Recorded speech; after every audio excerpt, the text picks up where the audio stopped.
ഇടവേളയ്ക്ക് ശേഷം നിയമസഭ ചേർന്നപ്പോൾ അക്ഷരാർത്ഥത്തിൽ സഭയെ പ്രകമ്പനം കൊള്ളിക്കുന്ന പോരാട്ട വീര്യമാണ് പ്രതിപക്ഷം കാഴ്ചവെച്ചത്. ശബരിമലയിലെ പവിത്രമായ സ്വർണത്തിൽ പോലും കൈവച്ച കൊള്ളക്കാരെ സംരക്ഷിക്കുന്ന സർക്കാരിന്റെ ഇരട്ടത്താപ്പിനെതിരെ വിട്ടുവീഴ്ചയില്ലാത്ത നിലപാട് UDF സ്വീകരിച്ചുകൊണ്ടേയിരിക്കുകയാണ്. ഇപ്പോൾ തന്ത്രി പുറത്തിറങ്ങിയതുമായി ബന്ധപ്പെട്ടാണ് പ്രതിപക്ഷം സഭയെ വിറപ്പിച്ചത്.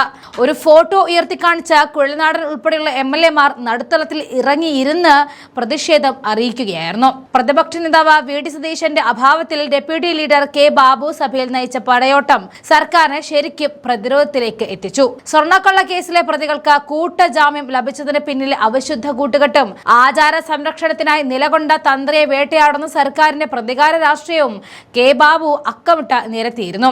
ശബരിമലയിലെ ആചാരങ്ങൾ തകർക്കാൻ ശ്രമിക്കുന്നവർക്ക് കുടപിടിക്കുന്ന സർക്കാർ നടപടിക്കെതിരെ സന്ധിയില്ലാത്ത സമര പ്രഖ്യാപനമാണ് ഇന്ന് സഭയിൽ കണ്ടത്.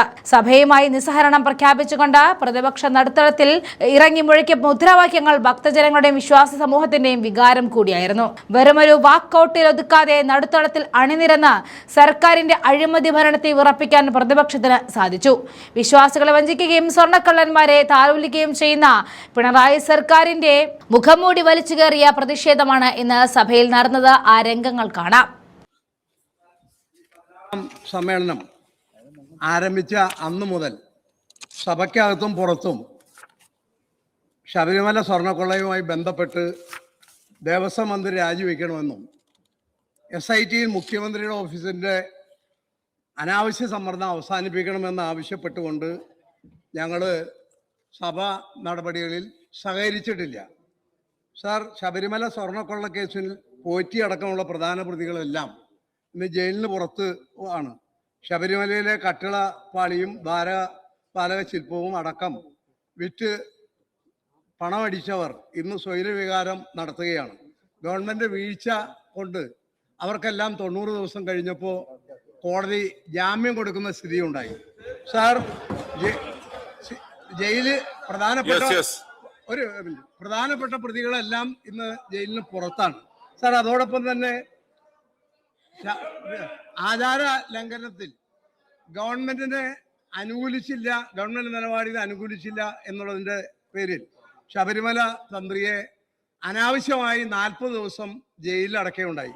സാർ, അദ്ദേഹത്തെ കോടതി പറഞ്ഞിട്ടുള്ളത് തെളിവിന്റെ ഒരു കണിക പോലും അദ്ദേഹത്തിന്റെ പേരിലുണ്ടായ ആക്ഷേപങ്ങളിൽ ഇല്ല എന്നുള്ളതാണ്.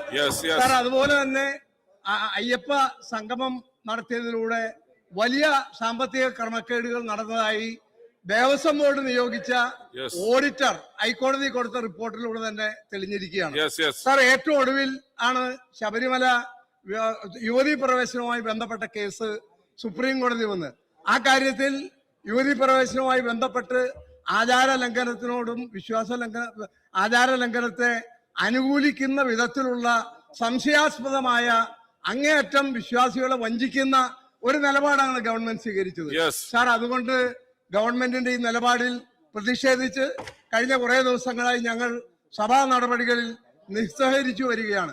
ഇന്ന് ഞങ്ങൾ സഭാ നടപടികൾ സഹകരിക്കില്ല എന്നറിയിക്കാൻ ഞാൻ ബഹുമാനപ്പെട്ട ലോ മിനിസ്റ്റർ ഒന്ന് മിനിസ്റ്റർ കേൾക്ക്. അദ്ദേഹം കേട്ടല്ലോ, മിനിസ്റ്റർ ഒന്ന് കേൾക്കരുതാ സൂചിപ്പിച്ചത്. മിനിസ്റ്റർ കേൾക്ക്. സാർ, യഥാർത്ഥത്തിൽ അദ്ദേഹത്തിന് ഒരു പ്രസംഗം കിട്ടാൻ ഒരു അവസരം കിട്ടിയത് നന്നായി. അദ്ദേഹത്തിനൊന്ന് പ്രസംഗിക്കാൻ ഒരു അവസരം കിട്ടിയതായിട്ട് കണക്കാക്കിയാൽ മതി. പക്ഷെ അദ്ദേഹം നടത്തിയ പരാമർശങ്ങൾ യഥാർത്ഥത്തിൽ സാർ ഹൈക്കോടതിക്കെതിരായിട്ടുള്ള പരാമർശങ്ങളാണ്. കാരണം ഈ കേസിന്റെ അന്വേഷണത്തിന്റെ പൂർണ്ണമായ മേൽനോട്ടവും ഹൈക്കോടതി ഡിവിഷൻ ബെഞ്ചാണ്. ഹൈക്കോടതി ഡിവിഷൻ ബെഞ്ച് കുറ്റമറ്റ അന്വേഷണമാണെന്നും ശരിയായ ദിശയിലാണെന്നും ഓപ്പൺ കോർട്ടിനകത്തുള്ള ഒബ്സർവേഷനിലല്ല ഒരു ഓർഡറിനകത്ത് തന്നെ വളരെ വ്യക്തമായി പറഞ്ഞ കാര്യത്തിനകത്ത് ആ അന്വേഷണത്തെയാണ് അദ്ദേഹം ആചാര ലംഘനവും അതുപോലെ ഒരു കുറ്റവും ചെയ്യാത്ത ആള് എന്ന മട്ടിലേക്ക് എത്തിയത്. സാർ, ഗവൺമെന്റിന്റെ ഭാഗം വളരെ വ്യക്തമാണ്. തന്ത്രിയാണോ അകത്ത് കിടക്കുന്ന ആരാണോ അവര് പ്രതിയാണെന്നോ പ്രതിയല്ലെന്നോ ഗവൺമെന്റിന് അത് സംബന്ധിച്ച് യാതൊരു അഭിപ്രായവും ഇല്ല. കാരണം ഈ അന്വേഷണം പൂർണ്ണമായി നടക്കുന്നത് ഹൈക്കോടതി ഡിവിഷൻ ബെഞ്ചിന്റെ മേൽനോട്ടത്തിനകത്ത് മാത്രമാണ്. ഞങ്ങളുടെ മുൻപിൽ അന്വേഷണത്തിന്റെ ഒരു റിപ്പോർട്ടും വരുമില്ല. സീല് വെച്ച കവറിനകത്ത് ഹൈക്കോടതി ഡിവിഷൻ ബെഞ്ചിനകത്താണ് വരുന്നത്.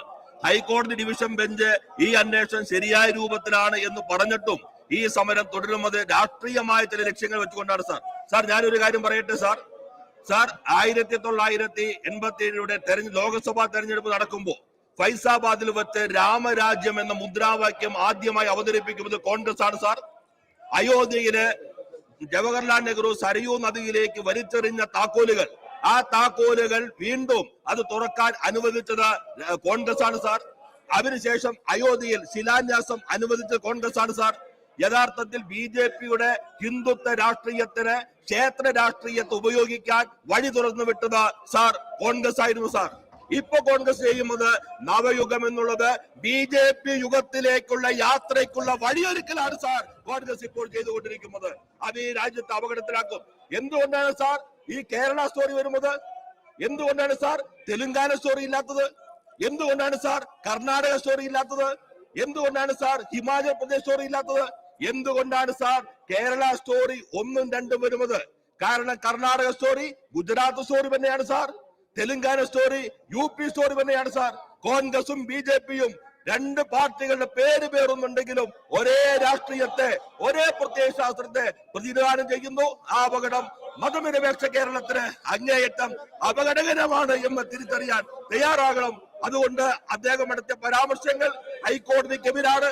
അത് രേഖകളിൽ നിന്ന് നീക്കം ചെയ്യണമെന്ന് ഞാൻ ആവശ്യപ്പെടുന്നു. പാർലമെന്ററി മിനിസ്റ്റർ സാർ, ശബരിമലയിൽ സ്വർണം കട്ട മുഴുവൻ ആളുകളും നിയമത്തിന്റെ മുമ്പിൽ വരണമെന്നതാണ് സർക്കാരിന്റെ നിലപാട്. ആ നിലപാട് ആവർത്തിച്ച് ബഹുമാനപ്പെട്ട മുഖ്യമന്ത്രി ഉൾപ്പെടെയുള്ള ആളുകൾ സഭയിലും സഭയ്ക്ക് പുറത്തും വ്യക്തമാക്കിയിട്ടുള്ളതാണ് എത്രയോ തവണ. എന്താണ് സാർ പ്രതിപക്ഷത്തിന്റെ നിലപാട്? തന്ത്രിയെ ഒഴിവാക്കണം എന്നതാണ് പ്രതിപക്ഷത്തിന്റെ നിലപാട്. സാർ, തന്ത്രിക്ക് ശബരിമലയിലെ സ്വർണ്ണക്കേസ് കൊള്ളക്കേസിലെ പ്രതികളിൽ ഒരാളായ തന്ത്രിക്ക് എന്ത് വിശേഷമാണുള്ളത് സാർ? പ്രതിയാണ് എന്ന് മറ്റെല്ലാ പ്രതിയെയും പോലുള്ള അവകാശമേ തന്ത്രിക്കുള്ളൂ. തന്ത്രിക്ക് എന്ത് പ്രത്യേക അവകാശമാണുള്ളത് സാർ? തന്ത്രിക്ക് 2 വക്കീലന്മാർ പുറത്തുണ്ട്. സഭയ്ക്ക് പുറത്ത് 2 വക്കീലന്മാരുണ്ട്. BJPയും ഉണ്ട്, UDFും ഉണ്ട്. സഭയ്ക്കകത്ത് BJP ഇല്ലാത്തത് കൊണ്ട് ആ BJPക്ക് വേണ്ടി കൂടിയുള്ള വക്കാലത്ത്, തന്ത്രിയുടെ വക്കാലത്ത് പ്രതിപക്ഷം ഏറ്റെടുത്തിരിക്കുകയാണ്, UDF ഏറ്റെടുത്തിരിക്കുകയാണ്. സാർ, വീണ്ടും തന്ത്രിയെ മുൻനിർത്തി തെരുവിലിറങ്ങാൻ ഉള്ള ഒരു സുവർണാവസരമാണ് അവർ പ്രതീക്ഷിക്കുന്നത്. ഇന്നലെയാണ് ശ്രീധരൻപിള്ള വെളിപ്പെടുത്തിയത് തന്റെ ഉപദേശപ്രകാരമാണ് തന്ത്രി പ്രവർത്തിച്ചത് എന്ന്. ഇന്നലെ അദ്ദേഹം വെളിപ്പെടുത്തിയപ്പോഴല്ലേ നമുക്ക് എല്ലാവർക്കും അറിയുന്നത്. സാർ, അന്ന് ആ സുവർണാവസരം ഒരുമിച്ച് മുതലെടുത്തവരാണിവർ. സാർ, അന്ന് കൊടി മടക്കി അവരുടെ പിന്നാലെ പോകാൻ ആഹ്വാനം ചെയ്തത് ഇവരുടെ KPCC പ്രസിഡന്റാണ്.